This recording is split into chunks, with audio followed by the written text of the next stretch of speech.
Pregnancy టైంలో నేను vomitings blood vomitings చేస్తూనే ఉండగా మా అమ్మగారికి చెప్పి నేను ఫోన్ చేయించాను అక్కడికి.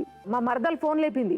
అమ్మ మీ మామయ్య లేడు టైంకి, లలిత చాలా సీరియస్ ఉంది, ఆసుపత్రికి తీసుకెళ్దాం రండమ్మా అని చెప్పేసి మాట్లాడితే ఆమె ఏమన్నా అన్నం తినట్లేదు అంటే కూర్చో ఆమెకు అన్నం తింటది అని చెప్పేసి ఆ విధంగా మాట్లాడి ఫోన్ పెట్టేసింది. అలాగని డెలివరీ అయిపోయింది సార్. నాకు డెలివరీ అయిన తర్వాత బాబుని చూడడానికి వస్తారేమో అనుకున్నా. నేను బాబుని చూడడానికి రాలే, నన్ను చూడడానికి రాలే. చెప్పాను నేను. బాబుకు 6 months పడ్డ తర్వాత అతను వచ్చాడు, నా మొగుడు వచ్చాడు. వచ్చి మాట్లాడాడు. ఎందుకు వచ్చావన్నా? నేను నువ్వు నాకు కావాలి అన్నాడు. ఎందుకు కావాలి? నువ్వు పెళ్లి చేసుకున్నది నన్ను వేధించడానికా, సంతోష పెట్టడానికా, లేకపోతే నాతో యుద్ధం చేయడానికా? నేను మీ ఇంట్లో వచ్చాను కదా, నీకేం నష్టపరిచాను, నీకేం ఇబ్బంది పెట్టాను నేను అని నేను అడిగాను నేను సార్. అయితే ఏమంటాడు, సరే అది జరిగింది ఏదో జరిగిపోయింది, దా మనం ఇంటికి వెళ్ళిపోదాం అన్నాడు. నేనన్నాను నేను రాను అని నేనన్నాను.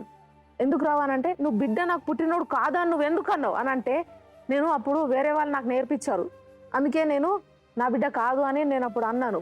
తప్పయి అన్నాను, గడి తిని అన్నాను. ఇప్పుడు నేను చెప్తున్నా నా కొడుకే, నేను తీసుకెళ్తా అన్నాడు. సరే అని నేను కాంప్రమైజ్ అయ్యి మళ్ళీ వెళ్ళాను సార్. సాటర్డే వెళ్ళాను సార్.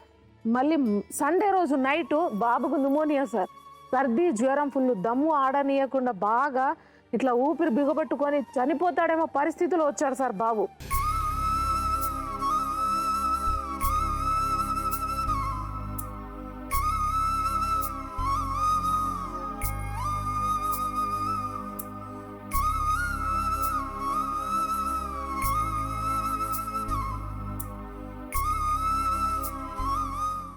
నేను అన్నాను బాబుకి బాగా జ్వరం ఉంది, ఒక సిరప్ తే అని చెప్పేసి అన్నాను.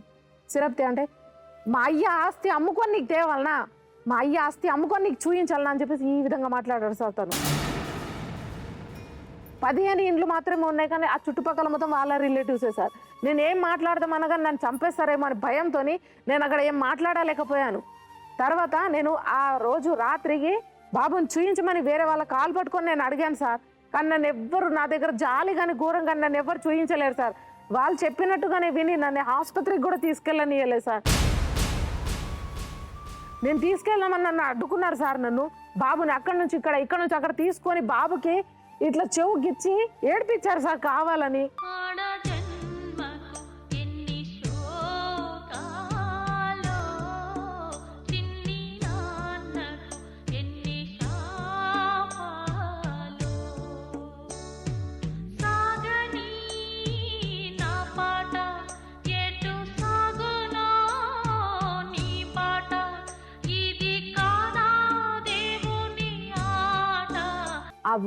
ఆ గొడవ పెట్టుడు దానికి ఇంకా బాబు భయపడి ఇంకా ఏమైపోతాడేమో అని చెప్పేసి నేను భయపడా. దగ్గర డబ్బులు అడిగాను, నాకు ఎవ్వరు డబ్బులు ఇవ్వలేరు, బాగా చలి పెడుతుంది.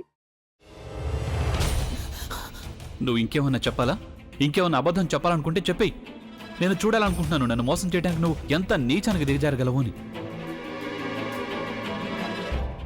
ఎందుకు ఆలియా, ఎందుకు నువ్వు ఇలా చేసావు? నీకు తెలుసు కదా నానమ్మ తర్వాత నీ ఒక్కదానిని కదా నేను పూర్తిగా నమ్మేది.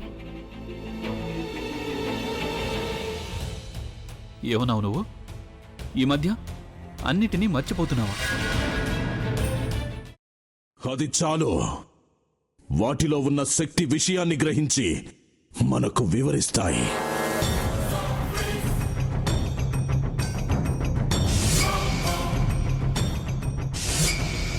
ఎవరు ఆ దండ విప్పొద్దు, గది తలుపులు తెరవద్దు.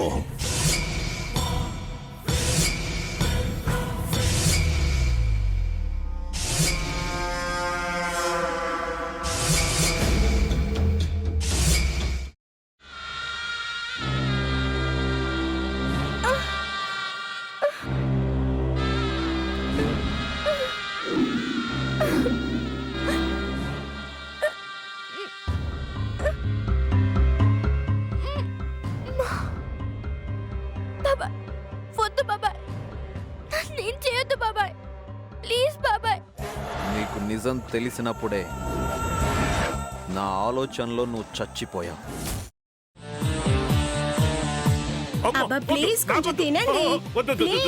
భీమారావు గారు, మీరా? ఇగో మీరా కాదు సక్కుబాయ్. అవును, మీ పనామే లేచిపోయిందని చెప్పి కంప్లైంట్ ఇచ్చినావు కదా. రేయ్, ఆయన కంప్లైంట్ ఇచ్చింది లేచిపోయిందని కాదు, కనిపించడం లేదు అని. అట్లానా? సరే మేడం. ఇడియట్. ఆ వంట మనిషి పేరేంటన్నారు? రత్తాలు మేడం. ఏం పెద్ద మంచి, నీ వంట మంచిని కూడా మేడం అని పిలుస్తావా? రేయ్ హాఫ్ బ్రెయిన్,